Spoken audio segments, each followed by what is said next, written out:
First half was good. Last half was suck. It's midnight where I'm at, so I have to edit this video after I'm done, record it, edit it, and then render it, and that takes forever. And then upload it, which will also take forever because YouTube likes to not upload raw, recently created files. So yeah, this is going to be a long one. The Andre the Giant Memorial Battle Royale. Yeah, no one really cared about this match. There was nothing in it.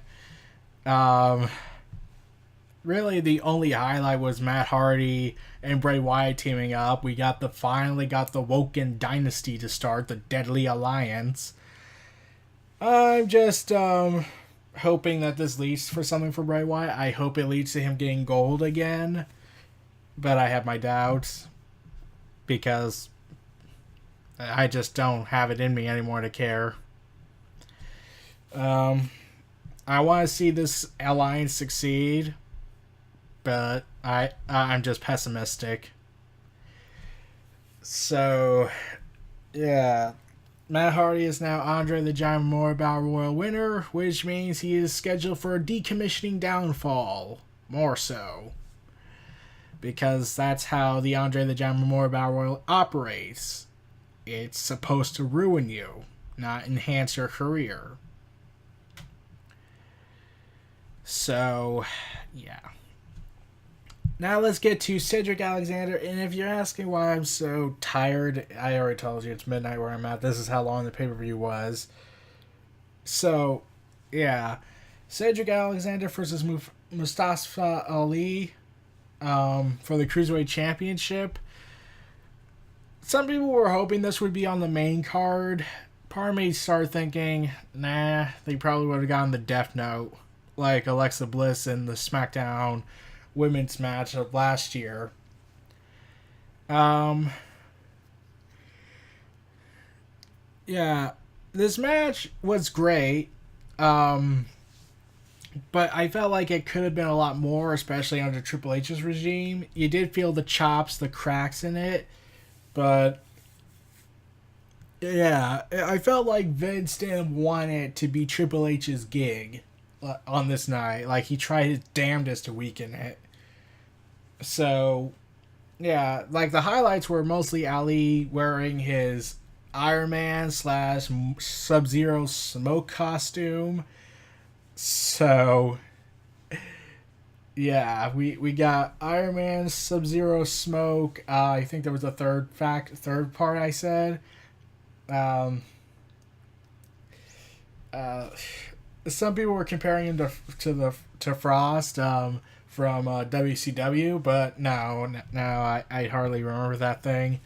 But yeah, his dress up was great.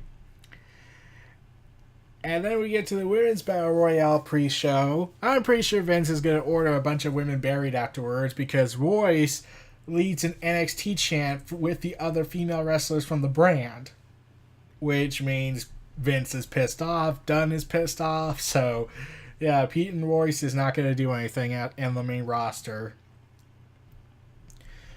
And yeah, and surprisingly, I'll give Vince credit this. Everyone expected Bayley or Banks to be the end here, but surprisingly Naomi was the last one to win. Yeah, I was honestly suspecting Bayley or Sasha Banks to win, but Naomi never was eliminated and eliminated Bayley. Now let's just hope this leads to something, but I have my doubts. Sasha Banks and Bayley, they're going to continue their feud, but I don't know if it's going to go the way everyone had hoped, like in NXT, because one, Mae Rosterville has a discrimination policy, and two, they have heat still. So, yeah. Now let's get to the main card. I'm just running through the pre-show because really there's nothing really much to take away from it.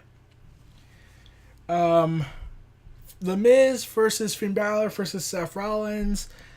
Okay, Seth Rollins came in looking like a White Walker from Game of Thrones. The Miz was acting like a face. And Finn Balor, Yeah, they gave up on the demon character. He's only been at SummerSlam, never came back. Oh, wait, there's TLC, and then they gave up on it. So, yeah, okay, I wasn't really at all as angry as I probably should have been because Finn Balor was trying to promote equality. Like they could have probably done a demon getup paint where he's dressing up as all the rainbow colors, but I don't think that would have pleased certain fans.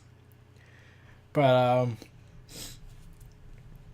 yeah, Finn Balor didn't dress up. That's disappointing. But I was hoping, okay, at least they'll make up for it with their quality of performances. Yep, they made up for it. This match was freaking awesome. Right out of the starting gate, this was an awesome opener. And Miz was acting like a face. He didn't really cheat. And yeah, he hung with the two world-class athletes. And the only match I think Miz can outshine this one would have to be Daniel Bryan. And yeah, ultimately, it did look like Balor was going to win, but ultimately, nope, that wasn't the case because Finn Balor's not over enough yet. So they had to give the victory to Rollins, who's lukewarm at best right now, despite his hot streak, to win the IC title. However, this does mean he's not turning heel after WrestleMania, like that was said to be originally going to happen. So, yeah. Yeah, Rollins spotted ice blue contact lenses. So, yeah, let's go ahead and get White Walkers from Game of Thrones involved. And I said this, it'd be kind of freaking awesome if they actually did have Rollins be the leader of the White Walkers in Game of Thrones. That would actually be kind of freaking awesome. So, Miz is no longer IC champion. Seth Rollins is Grand Slam champion, joining Roman Reigns and Randy Orton. Yep. So, yeah. And this match almost is still a show. But there were a couple more matches that practically destroyed it. So, we got Charlotte Flair and Asuka, and Charlotte goes ahead and does his awesome entrance, and then we get the major black eye on the show for me. What the hell was with the CGI? Like, that's not impressive. The fans aren't going to see it. They're just going to assume you're just losing your minds. Why is there CGI? Stop with the CGI. It's not even good CGI. So, yeah, they did that. I don't know why. So, anyways, the match was freaking awesome. It got so good that her arm was starting to bleed, which was intense. And then we get the shock of all shocks. Charlotte forces Asuka to tap out. What?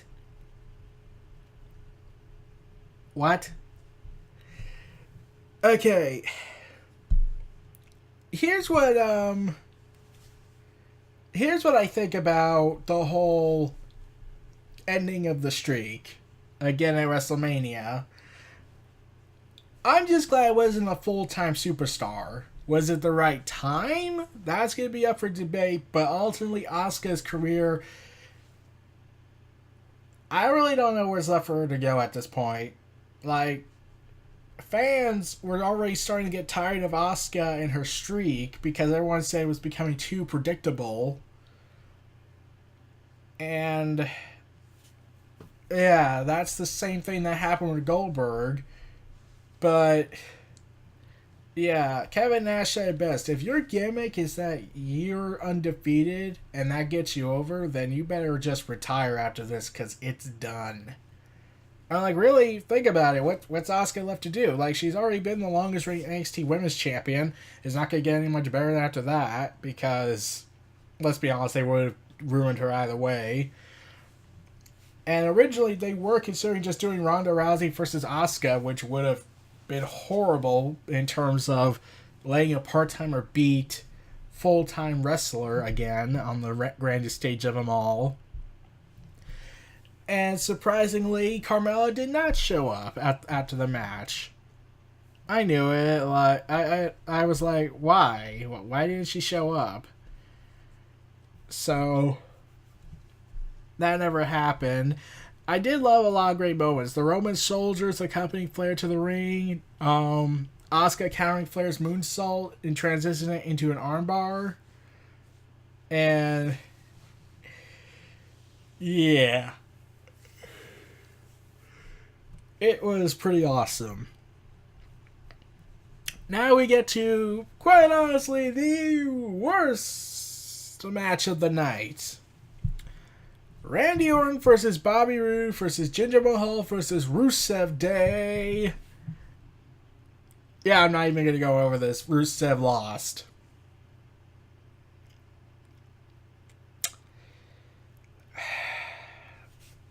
And guess who won? Jinder Mahal, because God knows everyone wanted to see that happen.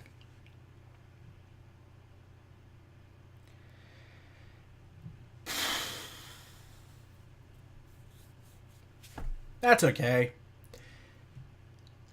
Because a report came out that Rusev was becoming increasingly frustrated and threatened to walk out and ask for his release. Now that this has happened, I hear a club in Japan might love Rusev Day. I'm sure they're going to love him when he leaves and joins up with them. Especially with that Civil War storyline they're doing. So now let's get to the match that, for me, actually stole the show. That was actually surprising. Kurt Angle and Ronda Rousey versus Stephanie McMahon and Triple H. Awesome! Like, we get a fleet of bikers to ride with McMahon and Triple H, which means we're not going to get American Badass Undertaker. And yeah, Ronda Rousey did really well for her first official wrestling match. They actually let her apply her UFC style. And yeah, there was so much writing for this. Like, specifically for Ronda, to prove that she does belong, that she can work with the WWE in this ring. Shall I say she proved it? Let's just hope we get more of something like this and more effort put into it like it. And Ronda showed her badass side when she went ahead and actually... And here's the thing. They bring in intergender quality matches. This is when you could make the argument that, oh my god, the Ruthless Aggression era and the Attitude Era are coming back. You could say that because that's when intergender matches were at the all-time high of women empowerment.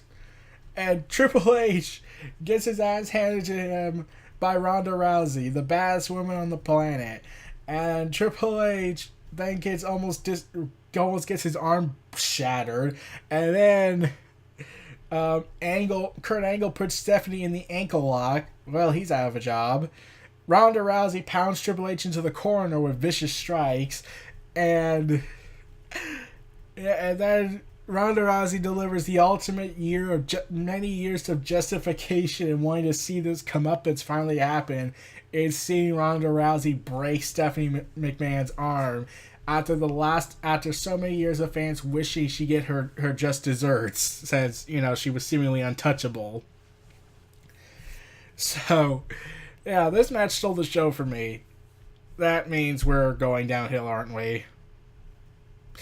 Not yet. We're still in the first half. The Usos versus the Bludgeon Brothers versus the New Day. And yeah, to kick things off, the Bludgeon Brothers steamrolled everybody. They ran through everybody, destroyed them, demolished them, ripped them apart. And they finally won tag team quarters. I refuse to say gold. However, I did not like the New Day's entrance on the grounds of the annoying CGI. It was still freaking annoying. Also, Harper and Rowan have now developed a fetish to destroy Xavier Woods' back in the ring. And yeah, to see Harper and Rowan finally win tag team gold on the main roster, quarters, was actually cathartic. Because everyone wanted to see them win the titles years back when they were in the Wyatt family. It took them to get repackaged, unfortunately, to do it. So now the Bludgeon Brothers are tag team champions, and I really hope they do well. I would have loved if this match was a TLC triple threat tag team match. Could have been like paying homage to the Dudley Boys, the Hardy Boys, and Edge and Christian. Like, they could have been the next generation of these guys, of this kind of style. But no, we don't get that. It would have been awesome if they did do that. And then we get the other part of the show. During the show, John Cena was seen in the crowd. What do you fucking do? And I had hoped he stayed there for the entire night and rot. And then a referee came out, whispered something to Cena that caused him to run backstage, which is now turned into a meme very quickly. He later came out to fight, but then Elias showed up. And then Elias trashed the fans in the powerhouse with a song, leading to Cena taking out his frustrations at the Drifter. And yes, Cena was closing into the dark side. Well, you see, he put his hands on an official that legally should get him fined, but it's John Cena. He's Vince's boy. And then, yeah, after the referee told him that The Undertaker might not be here, after being told that, and Cena was about to walk away, and then The Undertaker showed up. Yay. And then we got the match. Undertaker killed him in less than 3 minutes. Finally, Cena gets buried by the guy who does nothing but try and improve the company, whereas Cena just wants to poison it to death. And now, Undertaker has now put Cena on his list of accolades at WrestleMania.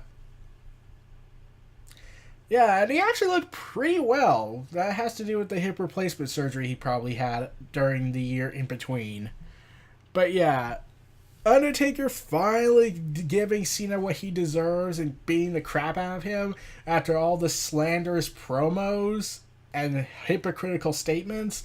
Yeah, it was very, very cathartic. I enjoyed every second of it. I will replay it till the day I die, which I hope isn't anytime soon. Now we get to, honestly, the final part of the show that was good. Daniel Bryan, Shane McMahon versus Kevin Owens and Sami Zayn.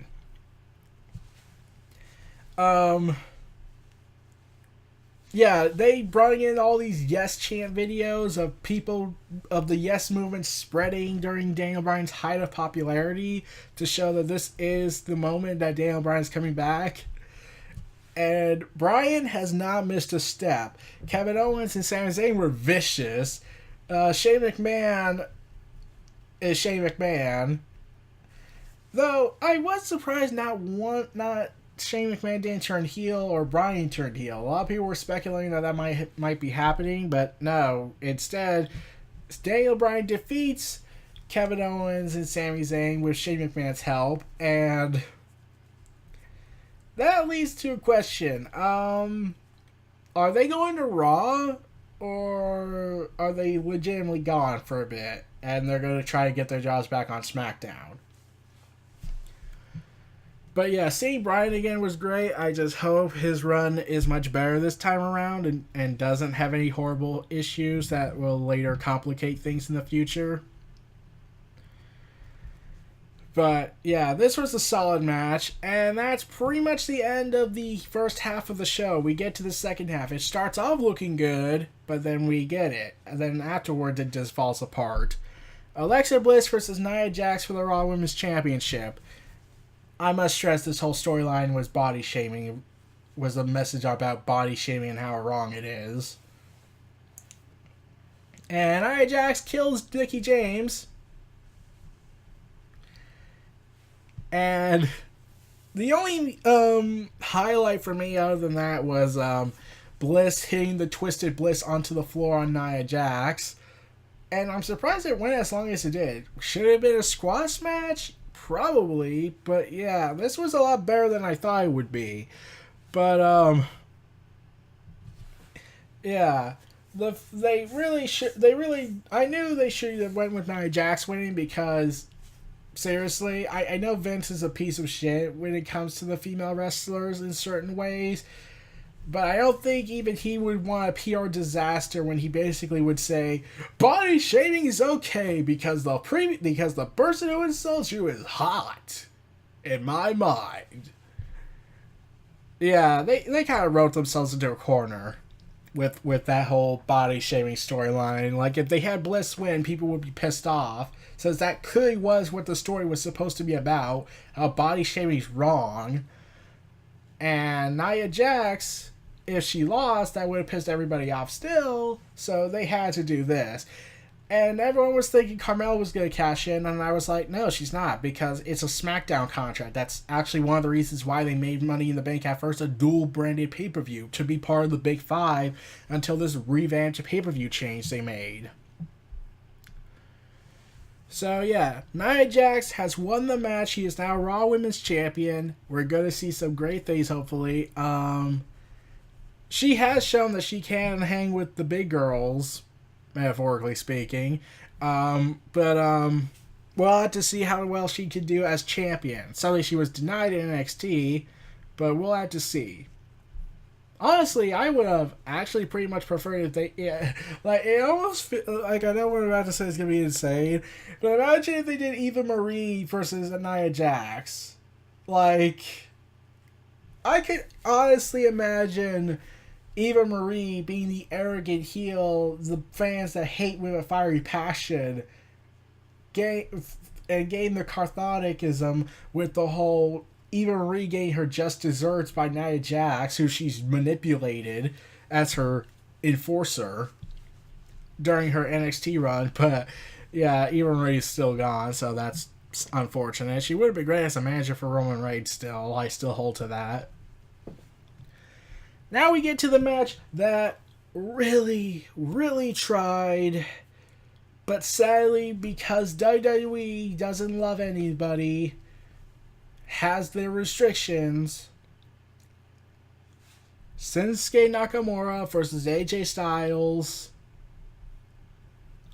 And while it was a great match, it doesn't live up to the hype in many people's eyes. Part of me felt like, yeah, this is not going to live up to the hype. Not because it's going to be bad, but because look at WWE and then look at Japan Wrestling. They are completely different companies. New Japan says, go all out. Go stiff. Be very, use stiff chops. Do anything you can to make the best show possible. WWE says, fuck the fans. Fuck going all out. We only favor these certain guys. Oh, and by the way, the Women's Battle Royal, I hated this one moment where Paige, when they mention her injury, and Paige just depressingly says, maybe next year. And yeah, she has this look on her face like, if only. And I was like, wow, Vince, you're just playing the bastard route, aren't you? You want Paige miserable. Like, you've been trying to get her ex-fiance back, and God knows that's not going to be a huge problem for anybody. Especially after he no-showed TNA. So, yeah, Shinsuke Nakamura and AJ Styles tried their damnedest to make this match be great, but they couldn't get to that big status that everyone revered them for back in Wrestle Kingdom. For WWE, it was a great match. For fans of the Japan scene, they will just say this was not the match they were hoping it for. And then we get the culmination of Vince's discriminatory attitude. Shinsuke Nakamura turns heel and low blows AJ Styles and Kinshasas him outside the ring after Styles retains.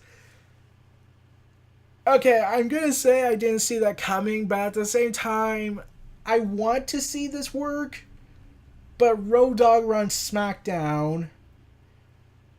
And Vince has a history of showing that evil foreigners are cowardly.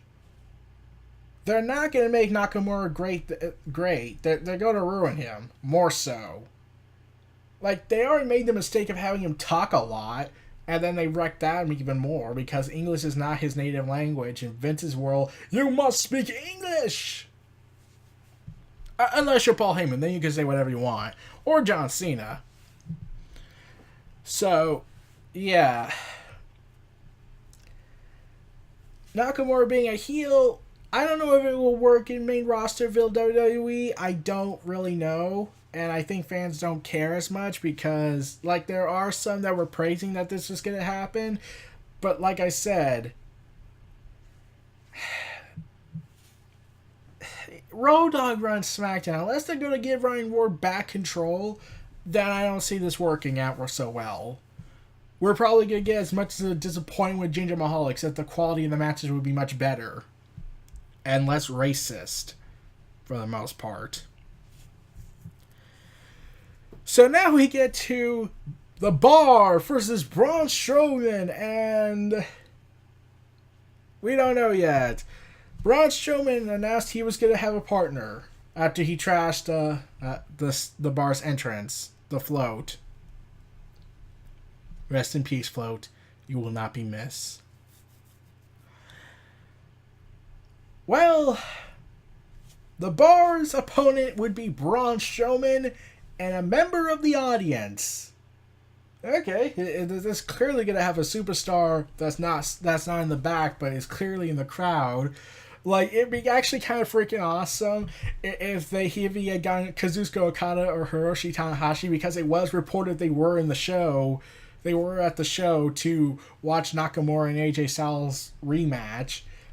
I bet they're disappointed.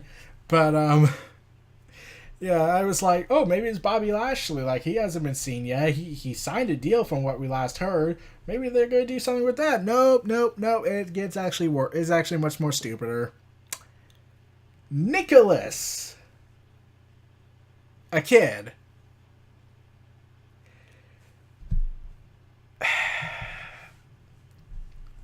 A kid was selected. Okay. I mean, like, this match is going to be pretty one-sided dumbassery and destroy the tag team division. But two things I can take from this is, hell, the kid's going to have a great night and it's going to make all the kids at his school jealous. That's a big award. And also, does this mean Braun Strowman's going to be the Goldberg of the charity department? Because Goldberg was practically the same thing, always has kids, always has them part of the show, and actually gets them to hang out with him on TV, back in WWE and WCW. Because I can see Strowman might be heading that route. The badass, but has a gentle soul of it. So, I see, hopefully that's where they're going with Strowman, because that should seriously help him. And also help all the kids in the world. Just don't do a Cena and make him exploit the charity for popularity gain, because I really still hate Cena for that. Then we get to the main event. No one cared. No one really freaking cared. Reigns kicked out of 5 F5s. That's something. Lesnar, for some reason, to some people, felt like he was being sloppy, and I could see that, and like I was just saying, like, how could you be surprised? He doesn't care. In fact, he probably gave two shits about this match. He certainly didn't seem interested in it. They tried to make this match brutal, but They couldn't. It wouldn't get the fans over. The only way the fans would have gotten over with this is one, if the crowd wasn't as drained or as hostile with Reigns. But the only way that I saw this match ever somehow getting a huge reaction from fans, if they had Paul Heyman take the referee out of the ring right before Lesnar got the victory. They should have done the heel turn, but they won't do it because Vince is afraid. He doesn't want to admit he's wrong, and that's a tragedy. So, yeah, ultimately, Lesnar gets the victory. Don't really give a damn. And I was sincerely hoping Reigns would just grab a microphone and tell everyone to fuck off. That didn't happen. Instead, he just walked to the back, all bloodied.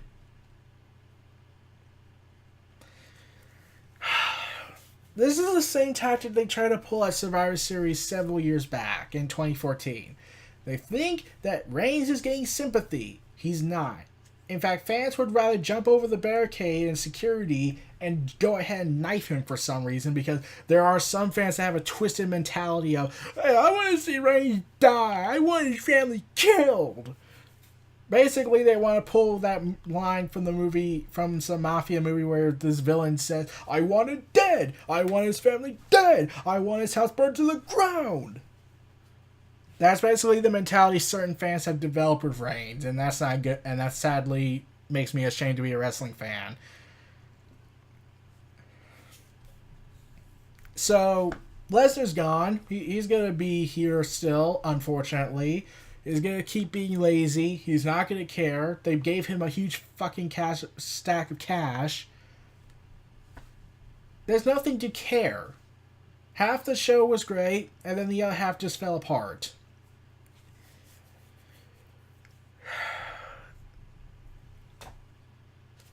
Like, my build-up video was longer because I was so mad. This is halfway because, really, there's nothing really much to talk about, and I'm really exhausted. It's the antithesis of everything fans want out of WWE. They don't care. They offer these great things, and then they fuck it all up and give a black eye to it.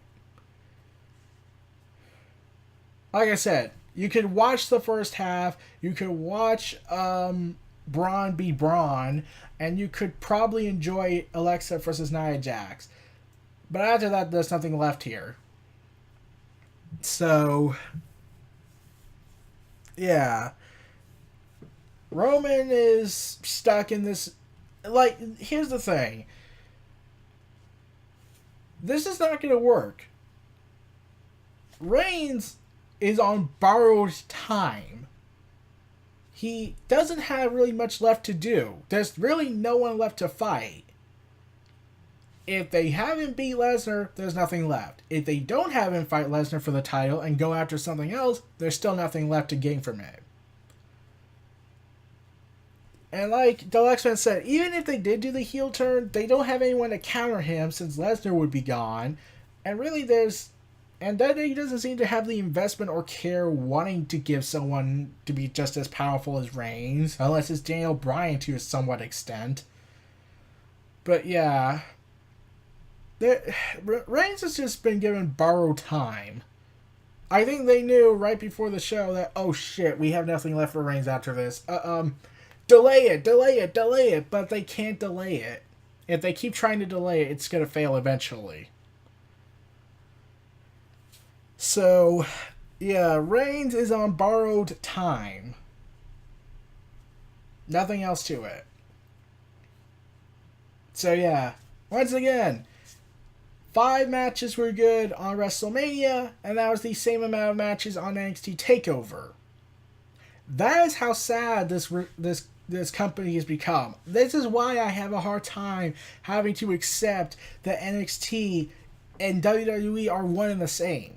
Because they operate so differently and so much more efforts put into the, quote, developmental than it is on the big stage. So, yeah, I'm drained. I have no care for this show for the most part, except for the first half. Reigns is on borrowed time. John Cena got his just desserts. Now, if only Undertaker literally buried him in dirt. Or went ahead and got a casket and set it on fire, because we haven't seen that in a long time. I'm not saying Cena should die. I'm just saying that would be kind of freaking awesome. But I'll take what I can get with Undertaker beating the crap out of him in 3 minutes. So, yeah, that's my thoughts on WrestleMania 34. This was Neo Reality Entertainment. Feel free to like, comment, subscribe, and donate. Stay tuned for more.